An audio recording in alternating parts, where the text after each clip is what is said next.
Welcome back to the Lanterne Rouge Cycling Podcast. Bright and early for the Women's World Championships road race preview. A pretty stacked start list. Odds that seem to think there's one solo rider that can win and then one other country that has a chance and no one having much else. I think a little bit differently. It starts in Loch Lomond rather than Edinburgh and goes to Glasgow with the same circuit as the men's race. The start is a little bit rolly for 30Ks. Then they do Crow Road, the same as in the men's race, 5Ks at 4.5% before coming down into that circuit, which is, yes, very hilly, super technical, 50 corners a lap, Montrose Street, punchy climbs. You know, there's climbs with 12% pinches. We saw it. The handling is important. How does this length compare, Benji? How does this compare to a Liège, maybe a Belgian classic like Dwars d'Or or Amstel Gold Race that we saw earlier in the year in the women's calendar? I actually find it really hard to compare because you said it. The climbs on this parcours are the same ones we saw in the men's world championships. And if we then take a look at the length of the climbs, we're talking about 30 seconds, roughly, for the average length of these climbs in the circuit itself. And if we then look at what an Amstel looks like, we're talking about longer than 30 seconds, 800 meters, 900 meters a kilometer, stuff like that for every single one of these climbs, and 1.3 kilometers there. But I do feel like it compares more towards an Amstel kind of hill than it does compare to a Liège kind of hill, for example. And if we take a look at, it's also hard to compare with actual cobble classics, but there are cobble classics that really fit the description of this length as well in there. But I think it's something different. It's really an attrition race where we will see that the circuit will do damage every single time we arrive on the circuit. And we looked at the parcours before as a scaled up version of a CX race. So many corners, roughly 50 corners in this circuit. And that allows riders with acceleration to benefit, riders that can position well, that have the technique to position well. The acceleration will then come in handy again on the hills itself. There's consecutive hills every single few kilometers in that circuit. There's one of those hills. And then I'm looking at the start list and I'm like, ooh, are there actually like CX riders that are really good on the start list? There are some on the start list that have good skills in CX and so forth, but how will that compare to the riders that aren't CX riders? For example, how does a Kopecky who's done a lot of CX compare to a Vollering who's done less CX in her life, you know? So comparing at those riders and so forth. And he's ridden around the track. Yeah, exactly. That's one of the extremer examples that you brought up. And I'm really wondering then, like, are we going to see a major difference there compared to how the men's race played out? In the men's race, the play out of the race was relatively straightforward. Attrition, group became smaller due to attacks. It became smaller. And we ended up the final attack creating a small group where Van der Poel rode off from. That's that. Yeah. If we take a look at last year's edition of the women's race, it was kind of similar to that, but there was only, if I recall, one hill or two hills every single circuit. We had Mount Pleasant. The main Mount Pleasant one was the main one. Exactly, but that did play out like a bit of an attrition race, didn't it? Because the group became smaller and smaller. Yeah. The likes of the sprinters dropped off every single time, and towards the end of the race, we had Annemiek van Vleuten with her broken elbow, fractured elbow, whatever it was, fly back to the group, and then eventually fly past them on the right side, and gone she was in the final. That was an epic final. Let's hope it's as epic this year. But I kind of feel like in this race, in the women's edition this year, that I lean as well, unlike the men's race, unlike what happened last year, to an option of an actual group getting away? Or do you actually believe that it will come down to the strongest rider winning in the end? I think, what's the finish? It's flat, the actual finish. I don't know, last year, as you said, there was all those games and then AVV came back and, you know, that group, Kopecky came second in the end and Persico third, Lippert fourth. Those are three characters we'll see here again. And I'm thinking about, you know, someone like Nivea Doma or Lippert or Persico. They don't want to go to the finish with Kopecky. So I do think there's so many places to attack. I think the strongest rider will win, and that doesn't mean the best watts. That also means handling and and all that as well. Because tomorrow there's rain forecasted, starting 50% chance at 4 o'clock, 80% chance at 5 o'clock. So the final, even if it only does come at 5 o'clock, I still think that'll be 1.5 laps of rain affected, and that makes a big difference. We know there's riders better in the like Lippert is just, her rain buff is insane. Same with, I think, Nuviadoma, and there's riders with weaker handling. There's riders with just standard handling, one would say. But I think it's Kopecky, her team. Let's start with her. She's the race favorite. Mm-hmm. She's $2.50 in the betting. Vollering is actually very tight behind at $3.75, the second favorite. That must be due mainly to her having the strongest team in the race, in theory, with Weber's actually her teammate, the third favorite at $7.50. I don't see that. AVV, fourth favorite, $9. Vos, fifth favorite, $17. That's then Belgian Benji. I've read out a Belgian favorite and then 4 Dutch riders. Yeah. I think this Dutch team is not as good as it looks on paper. That's an interesting one. I feel like let's start a discussion with the Belgian team for a second. Then we can go over to the Dutch team and compare. We've got, for Belgium, Lotte Kopecky as the leader, which is the obvious one. And then a support squad of the likes of Julie de Wilde, who's a solid classics rider with a sprint, but not necessarily the rider that I see making the final selection here. Marta Truijn was pretty important in that breakaway where Jara Kastelen and her teammate ended up winning the stage in the Tour de France Femme, and was in the final breakaway in the Paris-Roubaix Femme as well. But I also look at this program saying, okay, she will not make it until the final either. Justine Riquière was the rider that won La Vuelta, Valenciana, I think, at the start of the season, just ahead of Mollman. And that's a relatively strong climber as well. She went for QM that race and ended up winning the actual overall GC, so pretty congrats for that. But I'm also like, the accelerations every single time. I feel like she's also not going to end up in the final group. Julie van der Velde was really strong as well in the Tour de France, so I'm attacking together with Jara Kastelen. But I'm also like, she might not make the final group here as well. So the entire story of this team, Marta Goossen, Sanne Kant as well, is they can actually relatively support Kopecky. I feel like the situation of the Belgian team is better than 3 years ago, as in we have more support now, but I don't think that support will last until the final. So we're always going to have a Kopecky isolated in the final.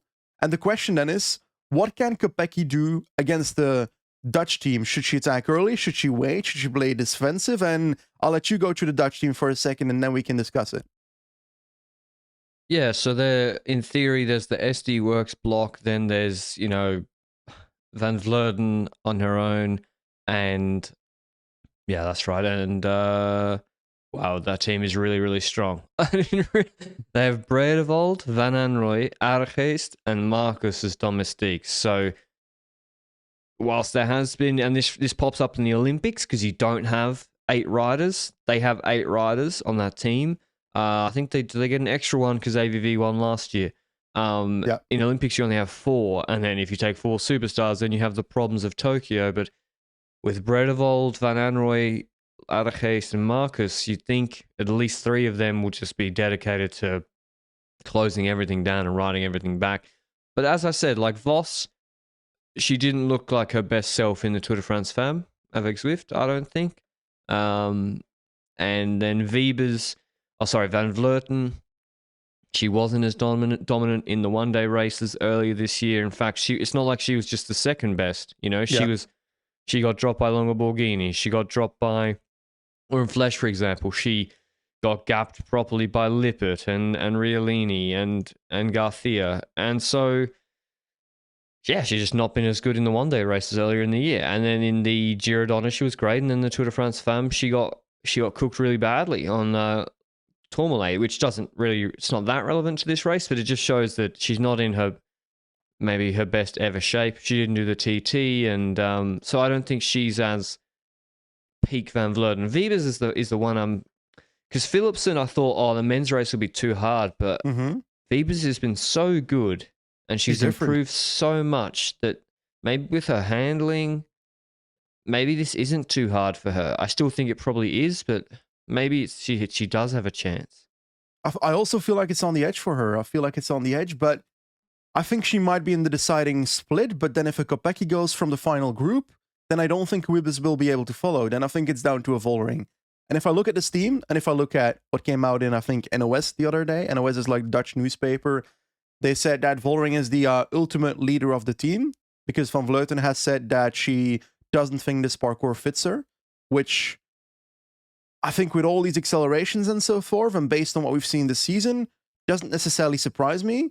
But that does mean Van Vleuten can still win from like a move from far out and so forth. So it's not factually impossible that Van Vleuten gets something out of this. It's still Annemiek van Vleuten we're talking about. But I do think the others in the Dutch team have more of a chance, as in a Vollering, as in a Wiebes and so forth. And I think it's probably a good idea to have Vollering as the leader of this team, because she's the best female cyclist of the year so far, together with Kopecky. It's I'd argue Vollering is slightly above, based on success this year. I think quite a bit above. But I'm Belgium, so I had to make it close. I mean, wouldn't this have been the best ever course for Marianne Vos? Yeah. Like 8-time cyclocross world champion, including last year. Punchy. It's just the form. Her form has just not looked as good this year, so it's hard to say. But it is. We saw a cyclocrosser win the men's race. This is, I think, actually a better course for her than Vollering, because the hills aren't that hard. They're not that hard. Like Vollering in the one-day races earlier this year, Liège, she gets her separation on a 5-minute climb. Yeah. Flesch, she wins on a 2.5-minute, 11% wall. Amstel, even the Kauberg, how long is the Kauberg? It's harder than any of these climbs. Yeah. So it's... But she still destroyed everybody. But yeah, they're punchy climbs, and so it's not a guarantee. But then she still won Dwars door Vlaanderen, which, 300 meters at 4%, 400 meters at 6%. So she can also go away. And what should the Netherlands strategy be, Benji, then? If they got... I think just protecting Vollering is not the play. Do they create... They use the domestiques to thin out the group, and then have maybe, 4 riders in a group of 12, and then play numbers. I think that would be how I would approach it, because Kopecky's going to be isolated with probably multiple laps to go. I think so as well, and I also would like to put in the potential wildcard of Shirin van Androoy, because Van Androoy is a CX rider. She's good at these accelerations. She's good at these hills after each other. So I wonder if she couldn't be like a free roll that kind of is domestiquing for the team by going early and therefore creating situations that are favorable for the Netherlands, because she can win from a group ahead, unlike what I believe from Rianne Marcus, for example, because then I'm more looking at a rider that is more living off the tempo of it, the engine that she has instead of the acceleration that she has. And I think Van Androoy is a wild card for that. The rest of the team, I do agree. Maybe you're looking at Bredewold at Marcus at Aardigist first, I think. Bredewold then, and then Marcus maybe as the 3 riders that really try and make it hard to make the group smaller, like you say. And I also agree with making it harder and then play numbers to make sure Kopecky's on the back foot, because Kopecky's the favorite here. Let's be clear about it. They need to get rid of Kopecky, because if they don't get rid of Kopecky, they're losing this race. Yeah, but no one can go to the finish with her. No one should probably even go to the last lap with her if you can avoid it. Exactly. But then you're looking at other countries, for example, and I'm like, who does the Netherlands want to send someone with? For example, if they go early with, I don't know, let's say Van Vleuten or something, or Van Androoy, or even a Wiebes, whatever.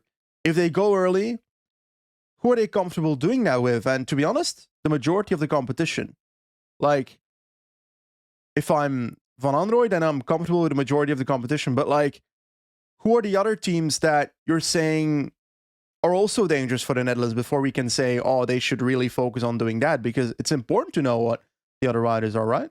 I think Germany, with Niedermeyer, Bauernfeind, both in great shape, supporting Liana Lippert, who will be their out-and-out leader. They've also got Franziska Koch, Romy Kasper, Linda Reidman. So I think they have a great team, Germany, and they have a rider with a realistic chance to really win this race. And actually, I'd be, there's 2 riders who I think will podium this race, or at least the odds are just not reflecting it. Like, I think if it's raining on this punchy circuit, Lippert and Niewiadoma, I would be surprised if they didn't top 3, especially Lippert. I think Lippert top 3 is like, I would be shocked if she doesn't top 3. With rain, with this circuit, Okay. I'd be shocked. And so I really think she has a good chance. But as you said, Benji, like Bauernfeind, small rider with the Dutch, with Van Vleuten, you'll take that. Or Elise Shabby, you'll take that. Or Manley, or Amanda Spratt, or Chapman. That's all.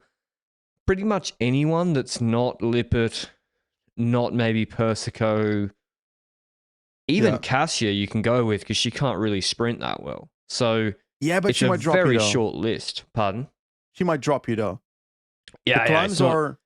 Yeah. I would stop working if the gap got too big. But yeah. It's that's the problem for Kopecky, is that I also think, I've just read out Germany. I'll go to Italy, not confirmed. This is, again, they're the only team pretty much not confirmed, which on PCS at least maybe it's not their fault. Their leader is Persico, one would think. Yeah. Balsamo, I don't see surviving this course in her current shape, nor Guazzini. Paladin should be pretty good, actually. She's come fourth in Liège. I think Paladin should be one of their best riders for this course, fifth in Amstel. She's a serious rider for this. So they're the two, Paladin and Persico. And yeah, they got to be getting in moves. They got to be getting active. And if anyone's jumping from, let's say, Switzerland, Germany, Australia, France, and putting Kopecky under pressure, you got to go with it and have one of those two in there.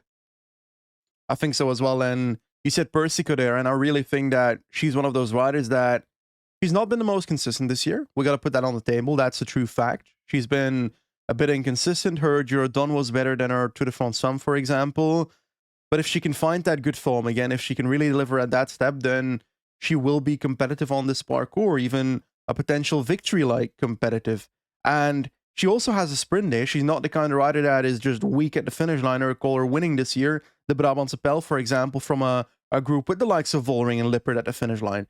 And that's also a parcours, like you mentioned, that is relatively similar. We gotta use relatively a lot because it's not all the same on when it comes to the hills, these parcours. But looking at those kind of riders, Persico and Silfov, that feels like a straightforward strategy. That team in Italy, for example, sending a Paladin with the likes of Van Androoy, stuff like that, and towards the end of the race, you've got Persico trying to follow the Vollrings and the Kopeckis of the world, stuff like that. And hopefully get rid of Kopecky somehow, which, big if. But then you have what have we seen from this course, though? Yeah. It is fucking hard to chase. Yep. And so if she doesn't have anybody to chase, and all those 6 major countries are represented, it's, game over. Maybe not initially, but if you repeat that situation multiple times, it's difficult for her, and you have to make it as difficult as possible for her. Now, I mean, maybe we're overthinking it a little bit, because what we have seen, well, no, it's different in stage races where it's flat, there's a punchy climb, and she just goes away from everybody. Yeah. If I was her, I'd be trying to go super early. I'd just go aggressive, and if I was Kopecky, like 3 laps to go, 4 laps to go, I'd just start whacking it. And you might have Lippert work with you. You might have Niewiadoma work with you for a medal. So she has to. She has to be proactive. The reason that Kopecky needs to be proactive is simple. If she doesn't, she's going to end up in a situation where she's isolated with so many individuals from other countries, 3 from Italy, 4 from the Netherlands, 5 from the Netherlands maybe, a few from other countries, and those riders will roll attacks on her, and then she needs to decide whether she responds on every single one. And yes, there's going to be some occasions where maybe a Niewiadoma or Lippert closes down a Dutch attack for Kopecky, and she's like, oof, I'm glad I didn't have to close that myself. But the majority of the ones might end up on her plate to close. So that's why you kind of want to anticipate those moves by attacking yourself and hoping that you create a group that has less riders represented per country. And that way you make it more even across the board, more isolated riders in your group, which really favors Kopecky then. Because then she's trying to get it women versus women, like 1 versus 1.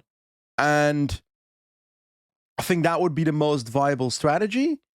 The other thing, for example, like we haven't spoken about the Roysters, the Christina Schweinbergers of the world. I'm actually pretty bullish on Schweinberger. I think she will top 10 this race. I think she can subtly hit in the top 5 as well. Royster, I'm not that bullish on here. Or something. Fifth in Gent-Wevelgem? I don't remember, but I recall her getting third in the sprint behind Lippert and Kopecky on the Tour de France Femme finish. Stage 2? Stage 3? Something like that? That's what I remember at least. She got a decent sprint. As you said, she could like Christoph this, you know, from Group 2 and come maybe even better. Like she just came third in the World Champs TT. Is it bad that we haven't mentioned Blanca Vaj, knowing that she is a CX rider on this parcours? Yeah, she's just not looked as good as she promised a couple of years ago for whatever reason, injuries or so. There's no reason from her road results to say that she'll suddenly be, you know, competitive for a top 5 in this race. I hope she could be, but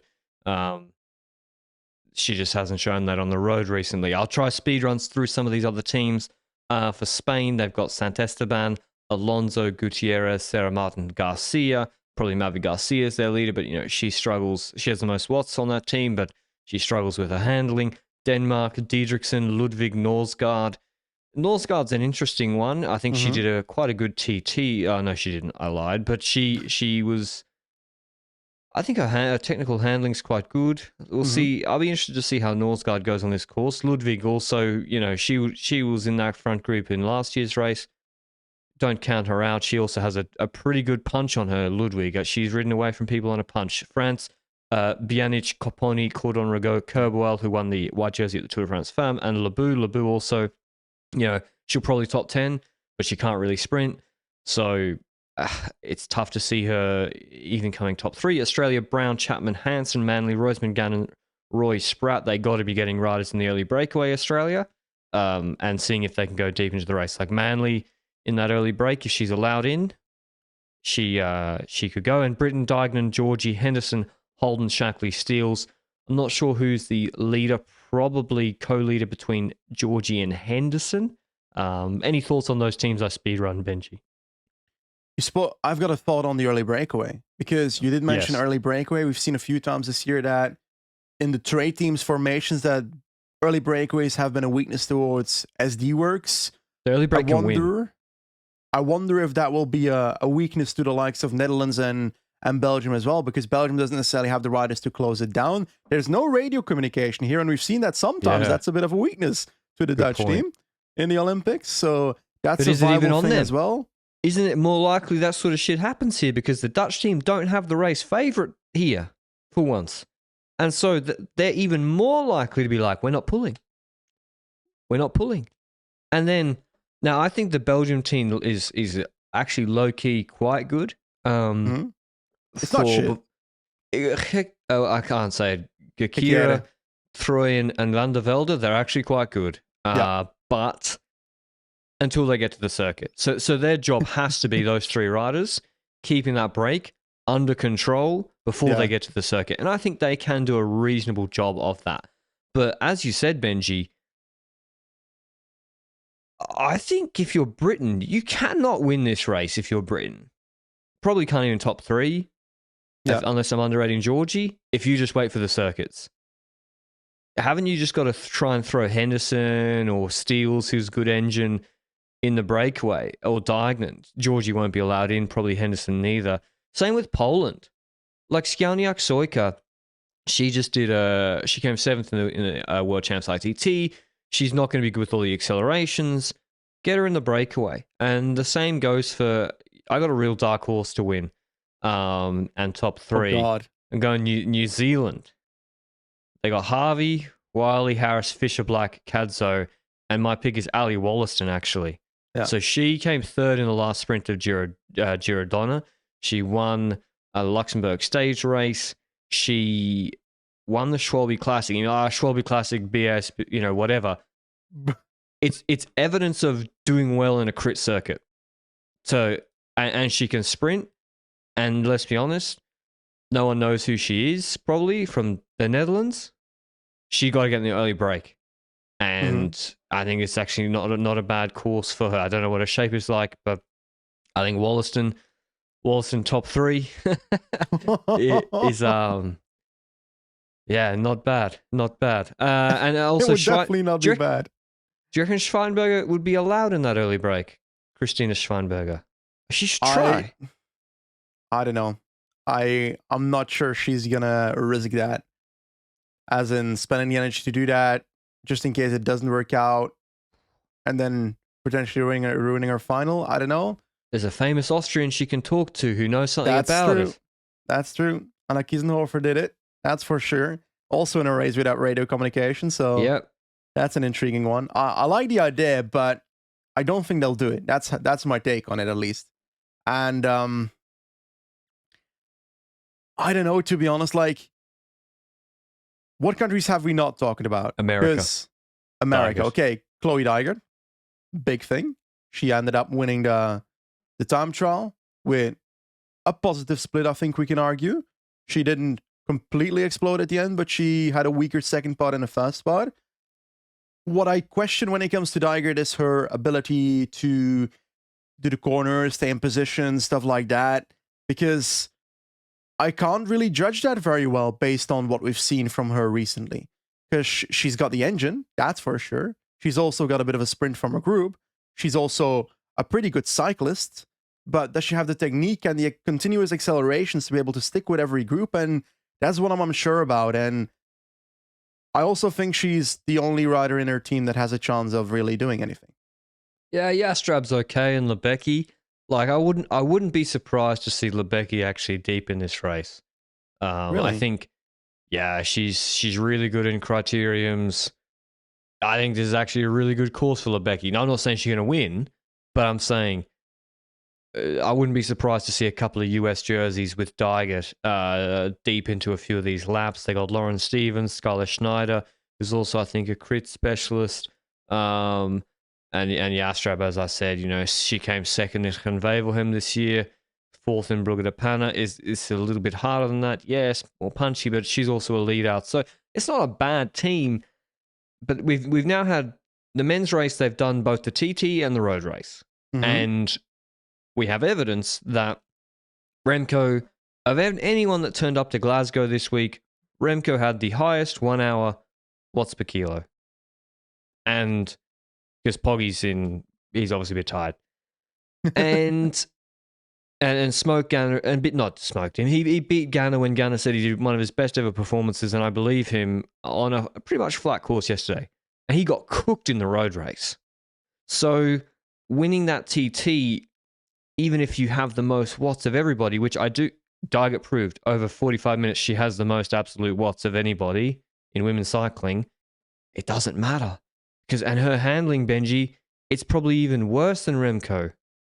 And we've seen her with positioning issues in the bunch. Like, she can't really ride in the bunch too well. She was struggling in the Vuelta with big wide roads, crosswind section start, trouble. So this is not a good course for her. And her way of winning, she got to go just smash. Like, she should see what happened with Remco and be like, well, if I just wait every lap, I'm going to lose energy. Yeah. And she has to just launch super early and hope a group forms, and she can then, manage it a bit better in a smaller group. But yeah, I don't see it because of the handling issue and the rain and all that. But yeah, I think final time for predictions, Benji. How you think the race will play out? Do you think I think if there was going to be a disaster class, no radios, Netherlands not having the favorite, this circuit where you can't see anybody, you can't see them if they're 3 seconds or 10 seconds, this circuit is really prone to that. I agree. I genuinely agree. And I hinted at it at the start that I do believe that there's a solid chance that the race is won ahead in some shape or form, a group going ahead, then a chase behind really fucking up in that sense. And a Shirin van Androoy type character, for example, a Schweinberger type character in a group ahead, those type of things. I like the idea of that. I want to see Marta Laak in the early breakaway, for example, to do stuff like that. And that being said, I'm gonna play it safe and I'm gonna go for a very basic podium. So all the shit I've just said, just ignore it. I'm gonna go for a very basic podium.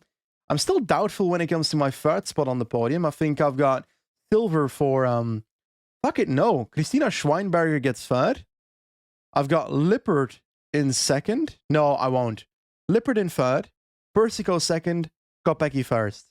Yeah, it's a pretty. I agree with that. So you're with me on the Netherlands are gonna fuck up. I just feel like I'm not sure how Vollering will get rid of Kopecky, and or Lippert. Kopecky doesn't need to ride with Vollering. I'm not convinced she can get rid of Lippert on these punches. Lippert, she is so good on these. Yeah, Persico is a bit of a gamble though for me. Yeah, that one's but she came third in the World Champs last year, but she showed a lot more in the Tour de France last year. I'm with you. I'm obviously a little bit more extreme. Not a betting man, obviously, but I'm scared. People like Elena Sierra, 6th in World Champs last year, punchy rider. Of course, she's isolated, but she gets in a counter move. She gets in the early break. Top 3, I think it's possible. Ali Wollaston, as I said, that's a super long shot random one from New Zealand. I think as a dark horse, I do want to throw in Blanca Vage because I believe that if there's one day this year that she performs, it will be this one. You reckon? Yeah. I hope so because she's young. I want to see her, but yeah. We don't need to see. I don't want to see no world champ on SD Works. They got enough different jerseys. Yeah. But I'm going Lippert to win. Ooh. I think if it rains, man, if it rains this course, I think Lippert on circuits. I think her handling's really good. I like Lippert to win. She's my favorite. How does she get rid of Kopecky? Drops her. Okay. On the punch, uphill. Just straight drops her. Okay. Because, in the flat sprint, you're not going to win. So, she has to drop her. I don't know. I don't know. She's not the betting favorite for a reason because that is that's a difficult question to answer. So, I'm going, Lippert, Niewiadoma second, and 10 years later? Sierra third. Ooh, So I like it. Lippert, Niewiadoma, Sierra, completely, So obviously, I expect something to happen to Kopecky. Maybe she has a mechanical. Jesus Christ! God forbid. I expect something to happen to Kopecky. Sounded really evil. Something has to happen for her not to top 3. Yeah, that's true. That's true. That's kind of but I really think this could be a. Don't be surprised to see, as we said, we've read out a lot of names, but there's a lot of strong riders here. You know, like there are. If it's the World Championships. Or just Kopecky has been so dominant, but I do think the level is coming up, and there's these names like a Schweinberger who you're like, if you let her in the early break and that gets out of control, she will just win. And so I think it's I can't wait to see it. I think it's gonna be really interesting to see how it plays out. But hopefully for you, Benji, Kopecky wins. It was a good day for Belgium and Australia yesterday. Maybe Grace Brown can win and Kopecky can come second tomorrow. I don't think so either. Yeah, it's not a good circuit for her. But I hope you enjoyed the preview of this race. We can't wait to watch it. Got the men's U23 race today as well. We'll see how that goes and watch that. And then but we won't be covering that. We'll see you with the recap of the women's road race to round off the World Championships in Glasgow tomorrow. Until then, ciao.